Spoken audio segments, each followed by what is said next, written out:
कोलकाता में सर एक वाक़या पेश आया आज से कुछ देर पहले, जिसके अंदर एक ख़ातून का जो है रेप एंड मर्डर हुआ है कोलकाता के एक अस्पताल में। उसके अंदर फिर बाकायदा इन्वेस्टिगेशन हुई और सब कुछ हुआ, लेकिन वह बात रुकी नहीं।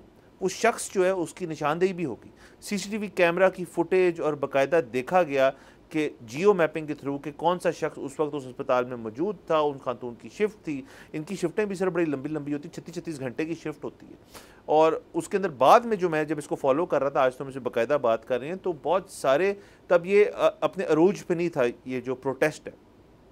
बहुत सारे डॉक्टर्स, यंग डॉक्टर्स, और ये मनाजर हमने लाहौर में, पाकिस्तान में, तमाम मुल्कों में, शहरों में सॉरी, ये देखे हैं कि यंग डॉक्टर्स बाहर निकले, ज़्यादातर ख़वातीन, कि यार कि हम यहाँ पे 36-36 घंटे की ड्यूटी करते हैं, उसके बावजूद भी हुकूमत हमें तहफ़्फ़ुज़ नहीं दे सकती एक डॉक्टर को। इस पे सर आउटरीच जो है वो एक स्नोबॉल इफ़ेक्ट हुआ। इस वक्त आज तक की रिपोर्ट ये है कि वो इतना बड़ा हो गया कि ये एक नेशन वाइड प्रोटेस्ट बन गया। वो जो शख्स हैं उनका अरेस्ट, वो एक चीज़ होगी।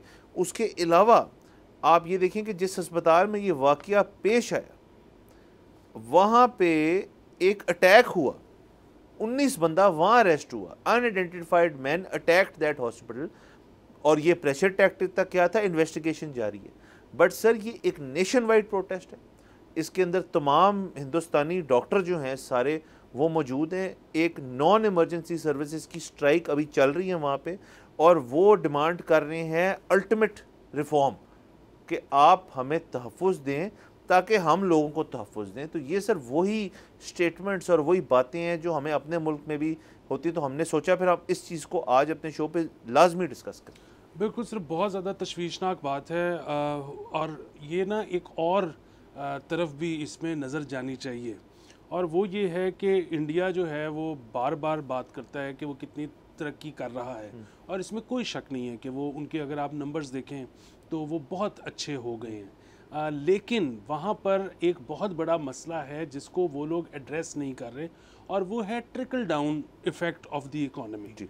कि 600 बिलियन डॉलर्स के उनके रिज़र्व तो हो गए हैं, लेकिन क्या उसके नतीजे में मिडिल क्लास को जिस तादाद से बढ़ना चाहिए क्या वो बढ़ रही है, या सिर्फ जो एलीट है उनके जो वसाइल हैं उनमें इजाफा हो रहा है? क्या पॉवर्टी लाइन से लोग सालाना तौर पर निकल के बाहर आ रहे हैं? ये सारी चीज़ें इसलिए देखनी चाहिए क्योंकि रेप जो है ना, मैं ये नहीं कह रहा कि वो उसका ताल्लुक किसी भी सोशो इकोनॉमिक क्लास के साथ है। रेप तो एक ज़हनी तौर पर बीमार शख्स है जो कि कर सकता है, और वो किसी भी सोशो इकोनॉमिक क्लास से ताल्लुक़ रख सकता है।